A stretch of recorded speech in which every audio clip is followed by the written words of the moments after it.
किसी को नहीं भी होती है। हल्द्वानी में कांग्रेस प्रदेश प्रवक्ता दीपक बल्टुया ने राज्य सरकार पर कोविड संक्रमण को रोकने व नियंत्रित करने में पूरी तरह से विफल बताया। इसलिए उनके द्वारा इस विषय पर हाईकोर्ट में पीआईएल दाखिल की गई, जिसका संज्ञान लेते हुए हाईकोर्ट ने राज्य सरकार को 30 मई तक जवाब दाखिल करने को कहा।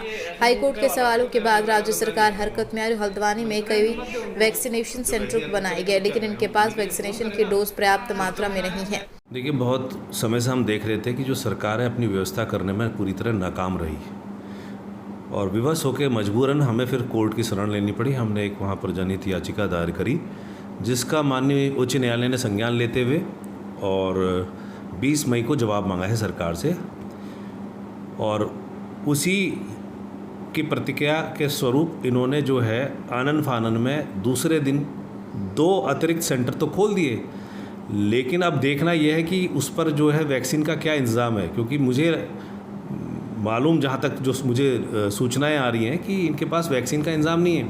सिर्फ खानापूर्ति के लिए, कोर्ट की फटकार से बचने के लिए 20 तारीख को सिर्फ एक खानापूर्ति के लिए जवाब बनाने के लिए इन्होंने सेंटर तो खोल दिए, लेकिन उस पर दवाई कम होने से हो सकता है कहीं ये वैक्सीनेशन का काम बाधित ना हो जाए। तो हमने न्यायालय से मांग की कि अधिक से अधिक लोगों को वैक्सीन लगे और ज़्यादा त्वरित गति से लगे, जिसके लिए अतिरिक्त सेंटर्स बने और सेंटर्स भी हॉस्पिटल से हटकर बने, क्योंकि यदि हॉस्पिटल्स में सेंटर्स बनते हैं, अगर कोई वहाँ पर जाता है वैक्सीनेशन के लिए, मालूम पड़ा तो संक्रमण फैलने का खतरा बन जाता है। वहीं पूर्व मुख्यमंत्री त्रिवेंद्र सिंह रावत द्वारा कोविड के बयान पर कांग्रेस प्रवक्ता दीपक बल्टुया ने मजाकिया अंदाज में कहा, भाजपा के द्वारा दिए गए मुख्यमंत्री और पूर्व मुख्यमंत्री जनता के लिए मनोरंजन का साधन बन गए। मुख्यमंत्री व पूर्व मुख्यमंत्री द्वारा बेतुका बयान दिए जा रही है। कांग्रेस प्रवक्ता ने पूर्व मुख्यमंत्री और वर्तमान मुख्यमंत्री पर बंदर से तुलना करने को कहा। बंदर को पेड़ पर चढ़ने के अलावा कुछ काम नहीं आता, उसी तरीके से हमारे राज्य के मुख्यमंत्री और पूर्व मुख्यमंत्री को कोई काम नहीं आता, इसलिए वह निर्थक बातें कर अपनी हकीकत जनता के सामने पेश कर रही है। आगामी विधानसभा चुनाव में जनता ने मन बना लिया कि भाजपा को किस तरह से जवाब देना है।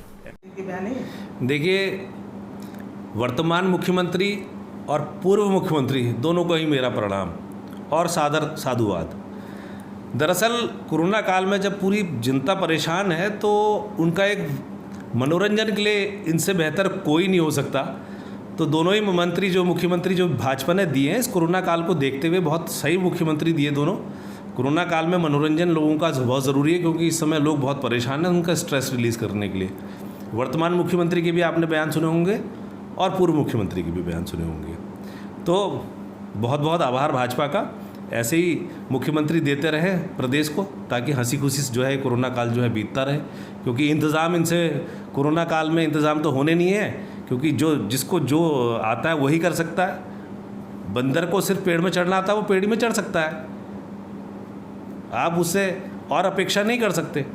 तो इसी तरह इन मुख्यमंत्रियों का हाल है, मनोरंजन करने के लिए बने हैं, मनोरंजन कर रहे हैं प्रदेश की जनता का। अगर आपने अभी तक जो की खबर नाउ को सब्सक्राइब नहीं किया है तो अभी सब्सक्राइब कीजिए और ताज़ा तरीन खबरों की जानकारी के लिए www.jkhabarnow.com पर देश दुनिया की खबरें भी आप देख सकते हैं।